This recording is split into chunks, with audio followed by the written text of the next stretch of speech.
Antonov AN-225 Mriya, the largest plane in the world, 1988 to present day. On the 24th of February 2022, the Russian President Vladimir Putin declared war on Ukraine. Nearly all of the Western powers and its many allies saw this as an unprovoked Russian invasion of a democratic and independent nation. Whereas Putin claimed Russia was aiming to liberate the Donetsk and Luhansk People's Republics in the east of Ukraine from a supposedly corrupt and dictatorial government in the capital Kyiv.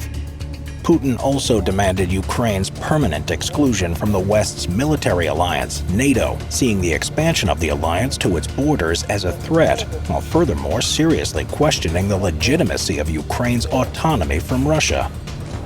Russia has gained strong support for this action from both Belarus and Syria.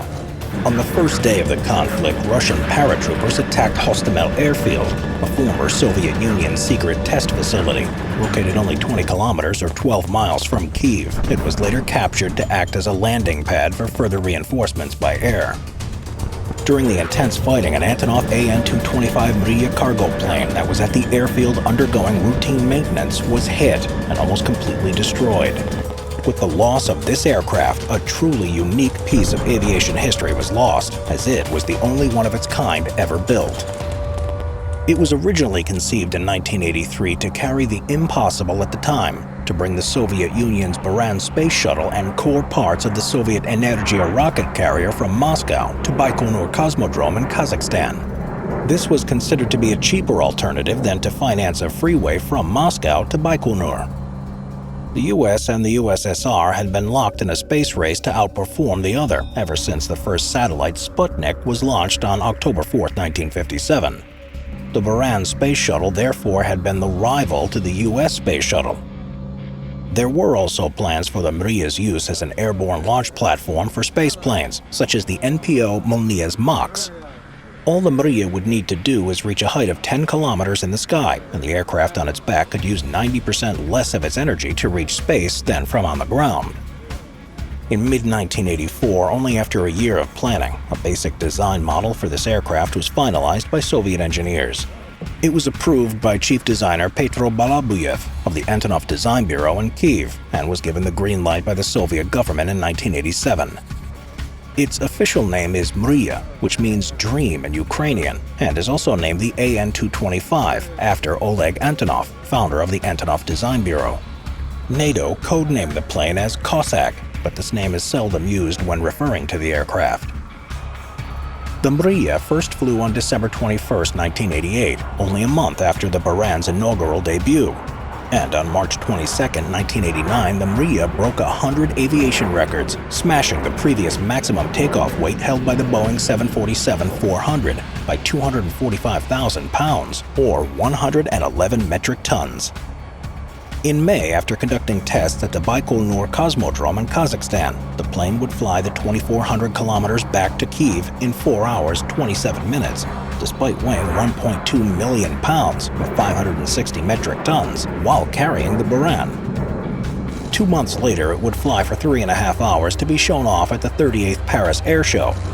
Flown into Le Bourget in Paris, spectators were stunned not only by its Goliath size, but also because it was allowed to fly in the rain, something the US Space Shuttle orbiter would have never been permitted.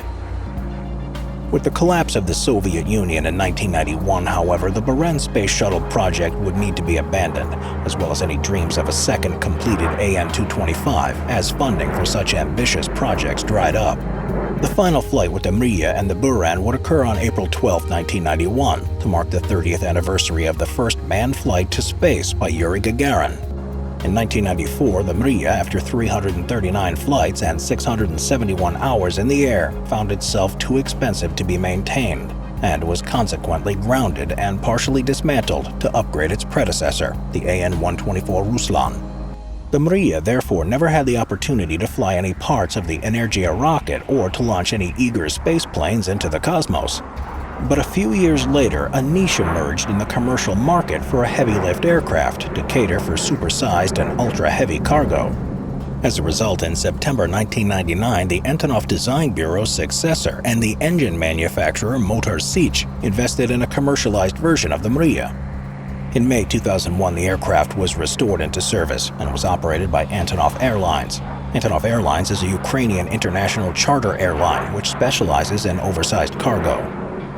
Everything about the Mriya was huge and impressive. It was over 275 feet or 84 meters long, with a wingspan of 290 feet or 88.4 meters. This is a wingspan over double the distance of the Wright brothers' first motorized flight. And towering over all other aircraft, at a height of 81 feet or 25 meters, it was as tall as a 6-story building.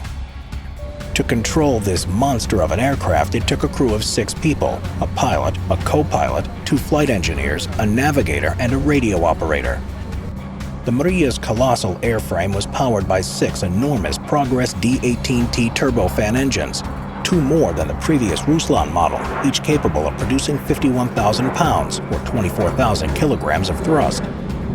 The turbine inlet temperature of these engines was about 2,420 degrees Fahrenheit or 1,327 degrees Celsius, which was hot enough to melt normal steel. Therefore, special superheat-resistant alloys had to be used in the construction of the turbofans and certain parts of the engines. After undergoing modifications in 2001, it could carry an incredible 560,000 pounds or 253 metric tons of cargo internally, along with being able to carry externally an additional up to 440,000 pounds or 200 metric tons of outsized cargo, up to 230 feet or 70 meters long. All this allowed for it to have a maximum takeoff weight of about 1.4 million pounds or 640 metric tons. But this meant that it had to have an extremely heavy-duty landing gear system, consisting of 32 high-impact wheels and a reinforced lower fuselage in order to be able to survive the stresses of such a high-impact landing. Already in September 2001, it flew 4 battle tanks to reach the world record-breaking 560,000 pounds, or 253 metric tons of cargo at the 44th Paris Air Show. On August 11, 2009, lifting a 413,000-pound or 187 metric ton generator, the Mriya achieved a world record for the heaviest single piece of cargo at Frankfurt-Hahn Airport. Despite having cost around $30,000 an hour to hire, it had proved popular with customers, as it had many unique features like having a large ramp entrance at both the front and the back and a split-tail configuration. It made it particularly well-suited for extra-long cargo. In its 33-year-long career as a freight carrier, it had shouldered numerous cargo that other aircraft could have never had any hope of carrying, like 2 entire green energy tram carriages from China to Turkey, or 2 giant wind turbine blades from China to Denmark. Its use in humanitarian aid included transporting bulldozers and tractors to Haiti after the devastating 2010 earthquake, lifting vehicles to Japan after the 2011 Fukushima nuclear disaster, as well as shipping over 100 metric tons of medicine and personal protective equipment like masks from China to Germany, Poland, France, and America in 2020. And although it's clear that the aircraft was destroyed, just a week after its destruction, a major Ukraine arms manufacturer is demanding $3 billion from the Russian Federation in order to restore the Mriya and bring it back into service, a task it says will take 5 years. Given the aircraft's huge contribution to the world, there may still be hope left for the dream.